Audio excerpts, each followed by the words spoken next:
Player ಆನಂದ್ರ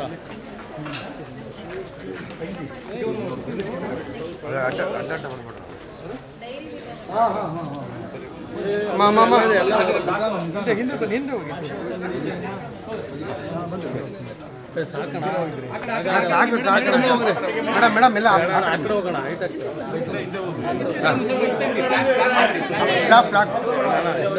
ಸರಿ ಸರಿ ಸ್ವಲ್ಪ ಸ್ವಲ್ಪ ಈಗ ನನಗೆ ಅವ್ರ ಕುಟುಂಬಕ್ಕೆ ಒಳ್ಳೇದಾಗಲಿ, ಚಂದ್ರಶೇಖರ್ ಅವರ ಆತ್ಮಕ್ಕೆ ಸದ್ಗತಿ ಸಿಗಲಿ ಅಂತ ಹೇಳ್ಕೊಂಡು ನಮ್ಮೆಲ್ಲರ ಪರವಾಗಿ ಅವ್ರಿಗೆ ಈ ಹಣ ಕೊಡ್ತಾ ಇದ್ದೀನಿ.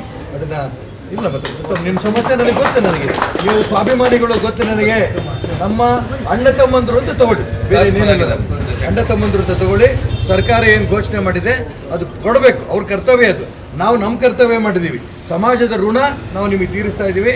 ಸರ್ಕಾರದ ಋಣವನ್ನು ಅವ್ರು ತೀರಿಸ್ಬೇಕು. ತೀರಿಸಲಿಲ್ಲ ಅಂತಂದರೆ ನೀವು ಅವತ್ತೂ ಹೇಳಿದ್ರಿ ಖಂಡಿತ ನನಗೆ ಬೇಡ, ತೊಂದರೆ ಇದ್ದರೂ ಕೂಡ ನಾವು ಹಾಗೇನೆ ಮೇಂಟೈನ್ ಮಾಡ್ತೀವಿ ಅಂತ. ಆದರೂ ಕೂಡ ಸಮಾಜದ ಋಣ, ಏಕೆಂದರೆ ಮಾನ್ಯ ಚಂದ್ರಶೇಖರ್ ಅವರು ಆತ್ಮಹತ್ಯೆ ಮಾಡ್ಕೊಂಡಿದ್ದು ಸ್ವಂತಕ್ಕಲ್ಲ, ಸಮಾಜದಲ್ಲಿ ಆಗ್ತಾರಂಥ ಅನ್ಯಾಯ, ಸರ್ಕಾರದಲ್ಲಿ ಆಗ್ತಾರಂಥ ಭ್ರಷ್ಟಾಚಾರದ ವಿರುದ್ಧ ಅವರು ಆತ್ಮಹತ್ಯೆ ಮಾಡ್ಕೊಂಡಿರ್ಬೇಕಾದ್ರೆ ನಮ್ಮದು ಋಣ ತೀರಿಸ್ಬೇಕು ಸಮಾಜಕ್ಕೆ. ಅದಕ್ಕೋಸ್ಕರ ಕೊಟ್ಟಿದ್ದೀವಿ. ಇದನ್ನು ಇಟ್ಕೊಂಡು ಸರ್ಕಾರದ ಋಣ ಆದಷ್ಟು ಬೇಗ ತೀರಿಸಲಿ. ಅವರು ತೀರಿಸಲಿಲ್ಲ ಅಂದರೆ ಸರ್ಕಾರಕ್ಕೆ ಯಾವ ರೀತಿ ಎಚ್ಚರಿಕೆ ಕೊಡ್ತೀವಿ ಅಂತ ಹೇಳ್ತಾ, ನಿಜಕ್ಕೂ ಕೂಡ ನಿಮ್ಮ ಸ್ವಾಭಿಮಾನಕ್ಕೆ ನಾವು ಅಭಿನಂದನೆ ಸಲ್ಲಿಸ್ತೀವಿ. ನಿಮ್ಮ ಒಳ್ಳೆಯದಾಗಲಿ ಅಂತ